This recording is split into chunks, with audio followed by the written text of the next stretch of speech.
Hello friends, I Dr. Pooja. Since we have discussed about the classification of fatty acids, we have discussed about the classification of lipids. Today I am going to start up with a very important topic, lipid oxidation.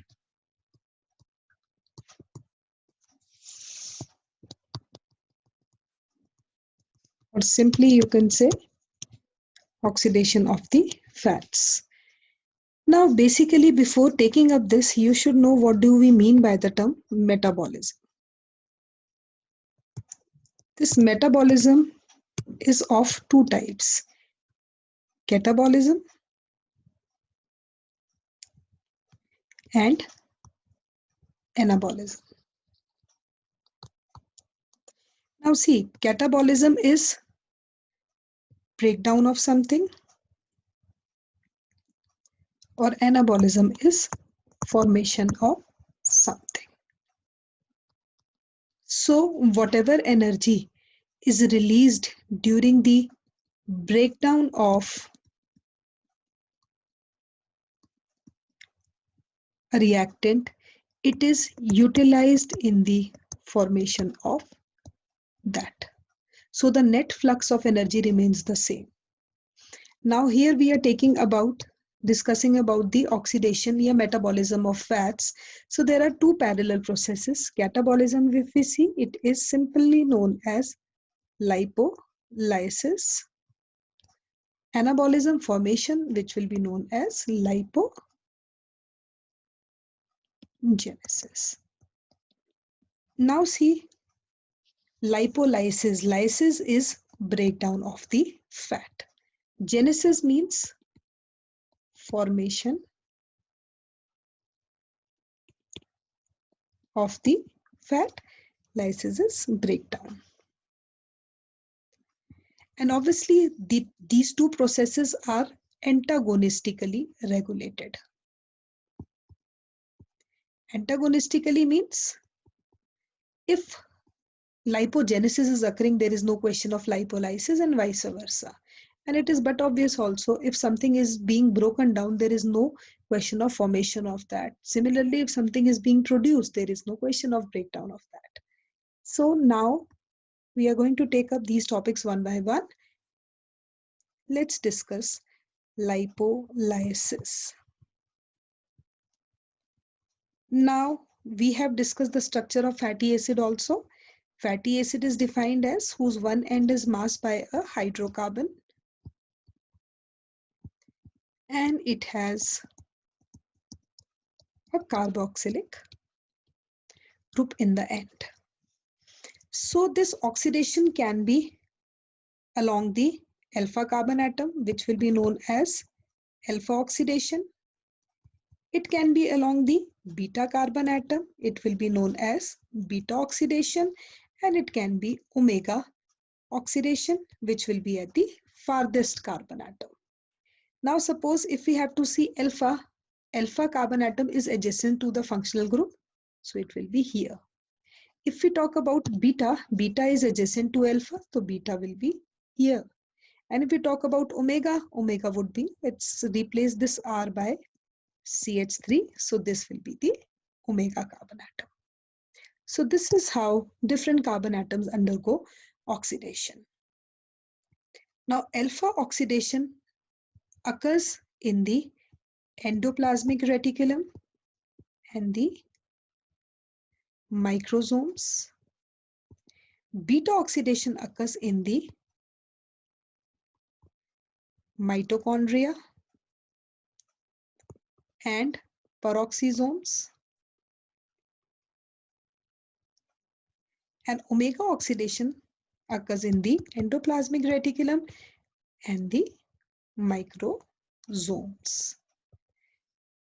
Now see, whether it is occurring at the alpha carbon atom, whether it is occurring at the omega, ultimate pathway of degradation is beta oxidation.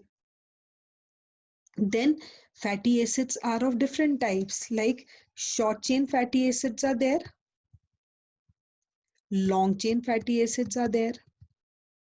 So depending upon the number of carbon atoms in them, short chain fatty acids can be up to 20 carbon atom. So they will undergo oxidation in the mitochondria.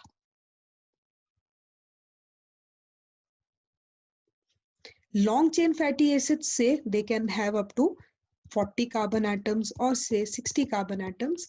Their oxidation will take place in the peroxisomes. So this is the pattern of lipolysis, and this is the pattern of different type of carbon atoms present in the fatty acid. Now, just now I told you कि whether it is alpha carbon atom, whether it is omega carbon atom, the ultimate pathway of degradation is beta oxidation. Now, a very important thing which we should know is whenever we talk about the oxidation always takes place in the mitochondria. Why? Because mitochondria are also known as the powerhouses of the cell, and they are the seat of respiration. And if we talk about synthesis of something like lipogenesis, synthesis of something, it is restricted to the cytosol. Now see, fatty acid is where? If we see the location of, because I told you synthesis takes place in the cytosol, so whenever a fat has to undergo oxidation, it has to be transported from the cytosol to the mitochondria where it can undergo oxidation. So initially, first step would be what? In lipolysis, the transport of the fatty acid. Now see, fatty acid is having COH group. Fatty acid has this COOH group. So this has to be converted into a coenzyme A group so that it cannot be soluble, or we are converting this fatty acid into a acyl coenzyme A. Acyl coenzyme A means this fatty acid has what? Instead of the COH group, it has C double bond O, SCOA. So first step in lipolysis would be conversion of fatty acids to acyl coenzyme A, and this reaction requires ATP, giving out AMP and PPI. So once this fatty acid is activated, or you can say first step is activation of this fatty acid. Once this fatty acid is activated, this acyl coenzyme A needs to be transported from the cytoplasm to the mitochondria. Now it cannot go on its own, so it requires a shuttle system which is known as carnitine shuttle. This carnitine has been derived from lysine. Lysine is the precursor of carnitine. Now, once it is activated, second step we are going to take up is this carnitine shuttle. Now see, a very interesting process is there. This acyl coenzyme A is combining with carnitine, which is derived from lysine. There is simple interchange forming acyl carnitine, and this coenzyme A is given out. And the enzyme here is acyl carnitine transferase 1. This acyl carnitine will be transported here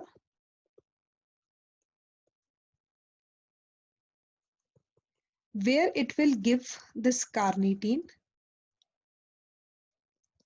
so that it can bind with more of this, giving out what? Acyl coenzyme A.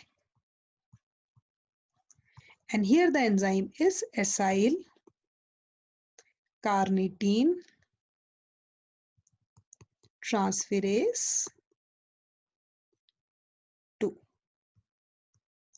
Now, very important feature about this is we should know the presence of these two enzymes, where they are present.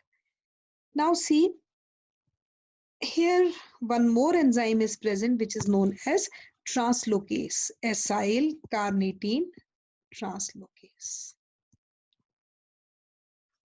Now this acyl carnitine transferase 1 is present on the outer mitochondrial membrane. Acyl carnitine transferase 2 is present in the inner mitochondrial membrane. So through this carnitine shuttle, we get the respective substrate for the oxidation, beta oxidation, which is acyl coenzyme A. So this acyl coenzyme A, third step is beta oxidation. So if we see this is the structure of a fatty acid. You can see beta carbon atom is here, so oxidation will be here. And how do we define beta oxidation? Simple oxidation across, along the beta carbon atom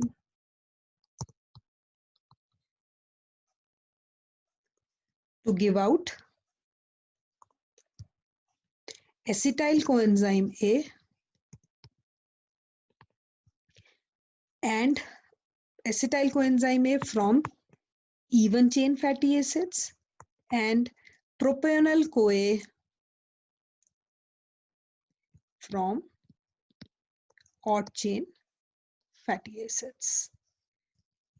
So that depends upon the number of carbon atoms which a fatty acid is containing. So how many cycles it will undergo, so that in the end, if a fatty acid is having even chain carbon atoms, it will be converted into acetyl coenzyme A, and if a fatty acid is having odd chain carbon atoms, it will be converted to propionyl CoA.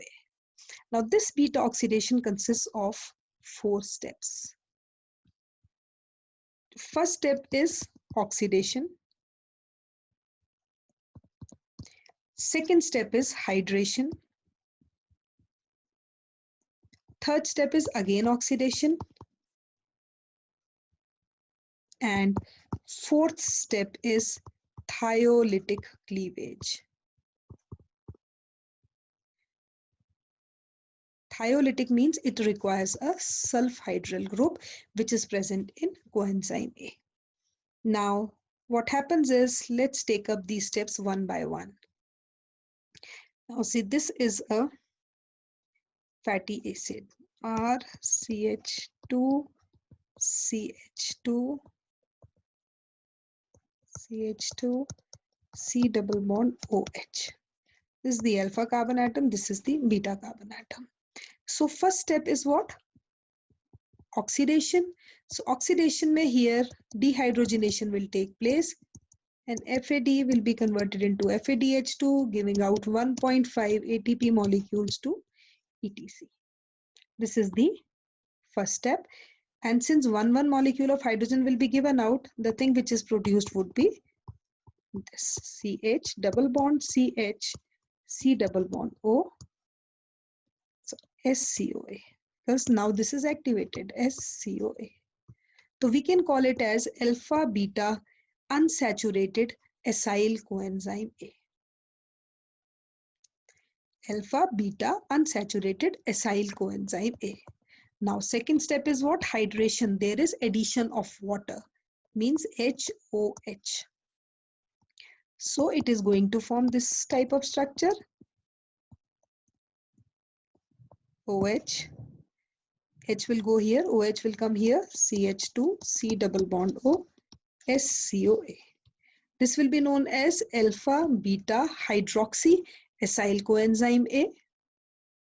Now third step is what? Again oxidation is there. Now here the acceptor is NAD. NADH plus H positive. It is going to give 2.5 ATP molecules. And what we get is simple dehydrogenation is there. So RCH2, C double bond O, CH2, C double bond O, SCOA. Then comes the fourth or the last step, which is thiolytic cleavage.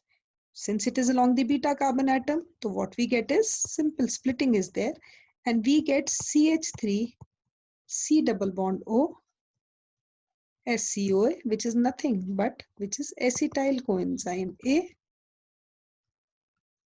and the leftover is again acyl coenzyme A, which will now undergo another cycle of beta oxidation.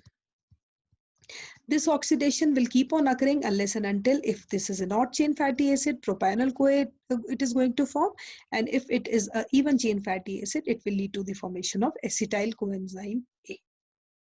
Right. So this is how beta oxidation occurs, and you can very well see that it is along the beta carbon atom, and it is giving what? In every cycle, it is giving out one molecule of acetyl coenzyme A, means it is taking out 2 carbon atoms. So 2 carbon atoms are lesser, forming acyl coenzyme A, so that it can undergo further more and more of beta oxidation, so that final oxidation of this fatty acid is accomplished. Now in our body, most of the fatty acids are present in the form of palmitoyl esters, or you can say palmitic acid. Now see, palmitic acid has 16 carbon atoms. C16, H31, COOH. So one way of calculating is this is ki even chain fatty acids ka if we talk about, it is simple n minus 2 minus 1. N by 2 minus 1. You can see number of carbon atoms are 6. 6 by 2 minus 1 equals 2 8 are 16, 1. So this means this one molecule of palmitic acid will undergo 7 cycles. And if we talk about 7 cycles, that means if we see the energetics of this,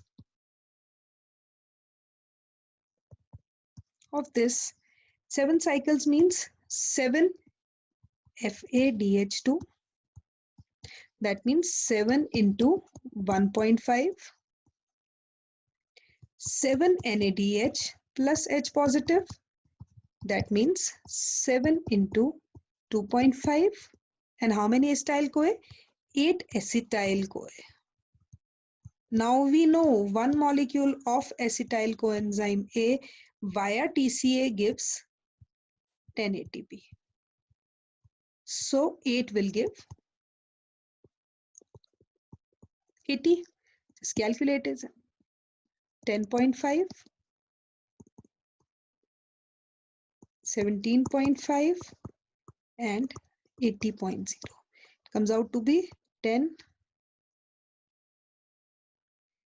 8, 108. 108 ATP molecules. Now, out of these 108 ATP molecules, first step was activation of fatty acid. Now, I told you that in that reaction, ATP is utilized. So you can say during activation,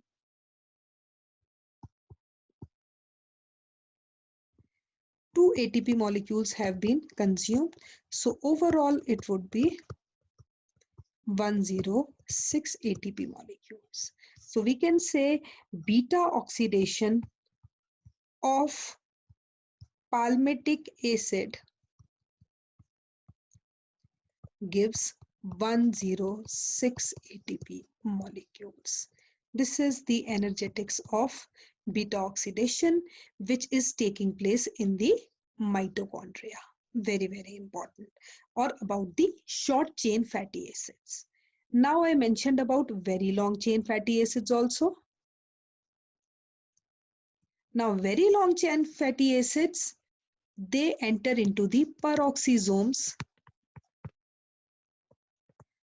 for oxidation. No prior activation is required.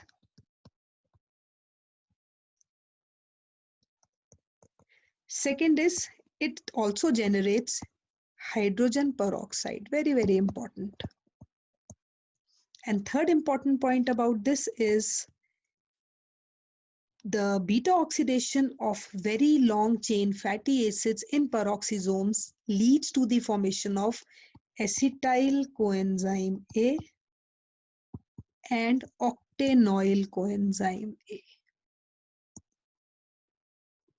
So these are the two end products of beta oxidation of very long chain fatty acids in peroxisomes. And this is the basic difference between the oxidation of very long chain fatty acids and very short chain fatty acids during the process of beta oxidation. Now there is one more very important clinical aspect involved to this: deficiency of peroxisomes. Deficiency of peroxisomes will lead to what? Infiltration of these, increased concentration of very long chain fatty acids, leading to Wegeler's syndrome. Basically what happens is the concentration of very long chain fatty acids increasing, leading to the accumulation of these fatty acids. And that is why this Wegeler syndrome is also known as cerebrohepatorenal syndrome. Again, this is a very important question. So this is how the fatty acids undergo oxidation, and the process is known as lipolysis, which is occurring where? In the mitochondria as well as in the peroxisomes. Now, in the next session, we are going to discuss lipogenesis, how lipogenesis is correlated with lipolysis, and how these two processes are regulated. So don't forget to subscribe to my channel. Thanks a lot.